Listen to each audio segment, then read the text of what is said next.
Olá, bom dia, boa tarde, boa noite, boa madrugada. Seja muito bem-vinda, muito bem-vindo. Meu nome é Marcos Vinícius e quero convidar você para a nossa aula 55 de estudos da obra O Céu e o Inferno, ou a Justiça Divina, segundo o Espiritismo. Estou gravando esse vídeo aula numa radiante manhã de quarta-feira, 16 de agosto de 2023, muita ventania aqui em Fortaleza, no Ceará, né, nas terras alencarinas, muito calor, o sol com uma radiação a pino, por assim dizer, onde segue aí o conselho: não saia de casa sem o uso do filtro solar, viu? É muito importante, não se pode brincar com os raios ultravioletas advindos do sol. Eles causam câncer de pele, não é brincadeira não, viu? Cuidem-se, sem falar da hidratação, né, que é muito importante mesmo. Bom, hoje, na nossa aula de hoje, eu gostaria de chamar a atenção para um detalhe. Nós acabamos de estudar as primeiras comunicações do Dr. de Mello, né? Vimos que tipo de homem ele foi, que tipo de espírito ele, na verdade, foi e é, a abnegação dele, né? A sua dedicação ao trabalho, sobretudo depois de morto, né? Depois de desencarnado. E é aqui que eu gostaria de chamar a atenção.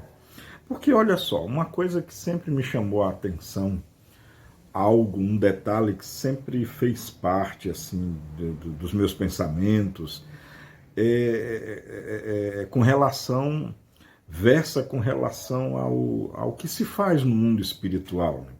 Que é algo ainda muito incógnito, algo ainda muito meio misterioso. Eu vou explicar um pouquinho mais. Aqui no mundo dos vivos, por assim dizer, na nossa realidade, né, você que está me vendo, me ouvindo, enfim, nós temos o nosso dia a dia, né, as 24 horas do dia nós preenchemos, todos nós, com os nossos afazeres. Né? Nós nos acordamos de manhã, partimos para as abluções, né, vamos tomar um banho, cuidar do asseio, tomamos o café da manhã, depois escovamos os dentes, nos aprontamos, pegamos um transporte, vamos para o trabalho, trabalhamos, merendamos, almoçamos, conversamos enfim, fazemos as nossas tarefas. Vem a noite, tem as tarefas da noite, né? Para quem é espírita, ou mesmo de qualquer outra fé, tem as tarefas semanais, né? No movimento espírita temos o dia do Evangelho, o dia da mediúnica, o dia dos estudos do ESD, o dia do serviço do atendimento social, do atendimento fraterno, tem o dia da palestra, enfim, tem uma série de ocupações que, para você, meu irmão e minha irmã, que por acaso for de outra fé, também tem os seus afazeres na Igreja Católica, no templo evangélico, em qualquer que seja a outra denominação. Aí temos as nossas atividades em casa, né, as atividades no lar, enfim, tem tudo aquilo do qual nos ocupamos. E a profissão, eu acho que a profissão que temos, né, que é o símbolo do nosso trabalho, na maioria das vezes, né, ou é na minoria das vezes. Você trabalha com aquilo que você gosta, você trabalha com aquilo que realmente é o seu talento, você trabalha fazendo aquilo que você acha, assim, eu nasci para fazer isso. Talvez não seja muito comum, né? Talvez seja muito raro esse tipo de realidade, né? De você trabalhar fazendo o que gosta. Tem gente que, eu tenho um amigo que ama tanto o que ele faz, que ele ama, e ele diz assim: Marcão, eu ainda ganho por isso. Eu vou trabalhar, eu acordo todos os dias, diz esse meu amigo, né? Eu acordo todos os dias e vou cantando para o trabalho. Infelizmente, nem todas, nem todos têm essa mesma sorte. Não sei, eu usei sorte só por jogar uma palavra qualquer no ar. Mas, enfim, a nossa profissão, o talento que temos, e cada um tem o seu talento. Pode ser até que você não tenha o descoberto ainda, pode ser até que você não tenha consciência, mas cada ser humano tem o seu talento. E o trabalho que você exerce, a profissão que você exerce, a ocupação no seu dia a dia reflete esse talento. Mas aí um dia nós desencarnamos, né? Um dia nós vamos morrer e vamos para o mundo espiritual. E aí, como é que fica? O que iremos fazer a respeito, visto que a nossa tarefa profissional ela requer matéria, né? Requer, enfim. Então, era isso que eu queria chamar no finalzinho do capítulo. Finalzinho do capítulo, não. Finalzinho das comunicações lá do senhor de Mellor. Tem uma nota que o senhor Kardec escreve que eu achei interessantíssima. E é acerca dessa nota que eu gostaria de fazer um breve comentário nessa videoaula de hoje. A nota está na segunda parte, capítulo 2, no finalzinho das mensagens do senhor de Mellor. É uma nota que antecede o próximo tema que iremos estudar, que é a senhora viúva Foulon. Então, a nota diz o seguinte, olha que coisa interessante, eu vou ler na íntegra. A situação do senhor de Mellor como espírito é bem aquela que a sua vida digna e utilmente cumprida fazia pressentir, mas um outro fato, não menos instrutivo, ressalta dessas comunicações, que é a atividade que ele manifesta quase imediatamente após a sua morte para ser útil. Pela sua alta inteligência e as suas qualidades morais, ele pertence à ordem dos espíritos muito avançados. E aqui eu tenho assim minha que é pessoal, né? Por mais que o senhor de Mellor seja um espírito muito bom, né? O rótulo de espírito muito avançado, não sei se trata-se de um exagero, mas enfim. É feliz, mas a sua felicidade não é a inanição. Há alguns dias de distância, ele cuidava dos enfermos como médico, e apenas desligado, apressa-se em cuidar deles como espírito. Né? Todo mundo lembra que o senhor de Mellor, logo que desencarnou, já começou a tratar de enfermos, mais no mundo espiritual. Mas aí tratar como? Porque como médico ele tinha as ferramentas médicas, o estetoscópio, tinha as seringas, tinha as pinças, tinha, enfim, o material de trabalho dele. Como espírito ele tem o quê? Eu posso imaginar que ele pode dar passes magnéticos, né, totalmente espirituais, porque existe o magnetismo espiritual, então ele pode dar passes magnéticos, pode aconselhar, ou seja, pode induzir bons pensamentos e assim ajudar realmente. Que se ganha, pois, em estar no mundo espiritual, dirão certas pessoas, se ali não se desfruta de repouso. Aí, olha só aquela ideia, talvez ainda vinda da fé católica, né, de quando se morre, vamos ficar deitados em berços esplêndidos e ainda tocando harpa, aquela coisa da inanição, da total total inatividade eterna, como se um descanso eterno fosse nos trazer felicidade. Todo mundo sabe que ninguém aguenta ficar uma semana sem fazer nada. Você pode estar o mais cansado que você tiver, mas uma semana depois desse descanso absoluto, você já não aguenta, você já quer fazer alguma coisa.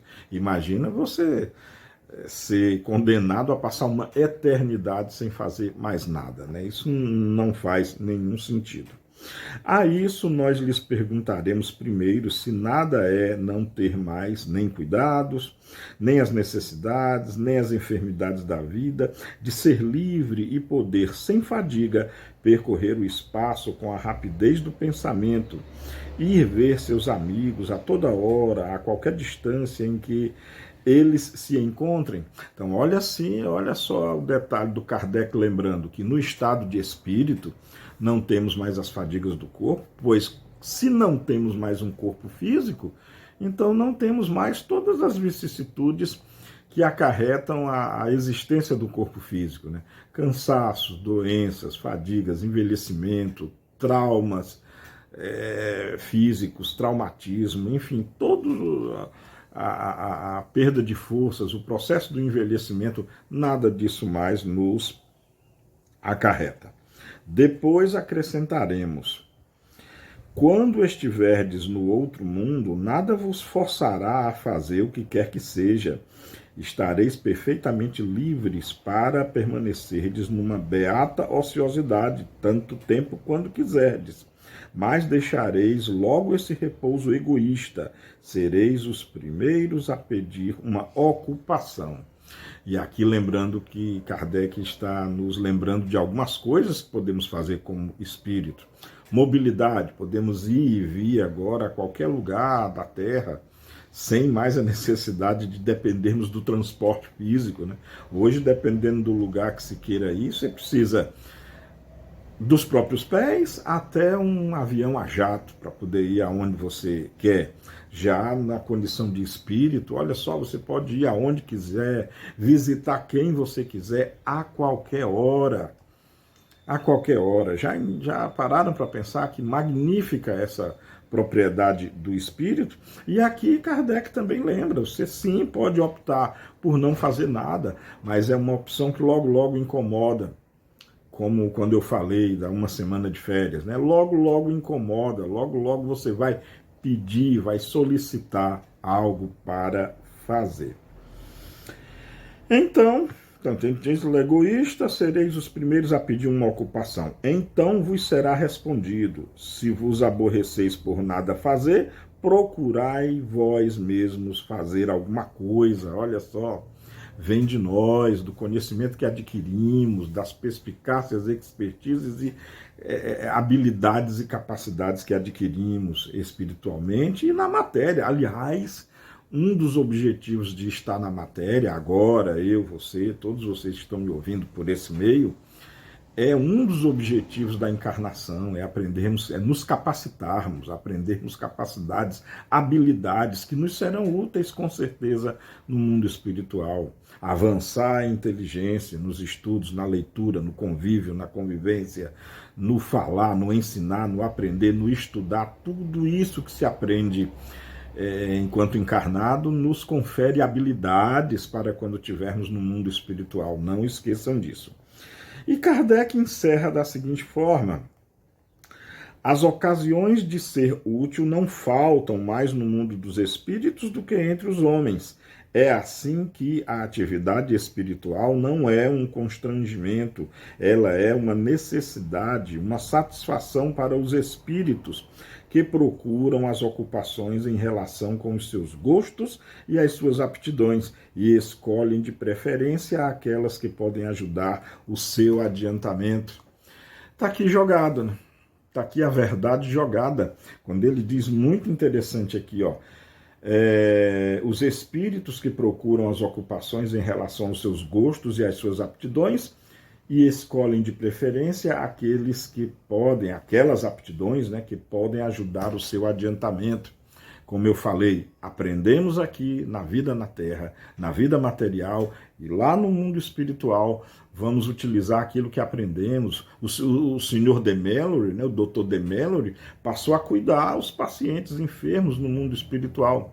E você, que é um matemático, um físico, ou um advogado, ou um comerciante, ou um médico também, ou um professor, ou um motorista, ou você é dona de casa, ou você é... Não interessa o que você seja. De alguma maneira, o que você é, o que você faz profissionalmente, vai lhe conferir capacidades para ajudar no mundo espiritual. Vamos pensar sobre isso com muito carinho? Era essa a aula de hoje. Muito obrigado por você estar acompanhando essas sutis, humildes, mas sinceras aulas. Muito obrigado mesmo. Beijo no coração, amemo-nos como Jesus nos amou. É o propósito. Esse, no final das contas, é o propósito. Até a próxima videoaula. Tchau.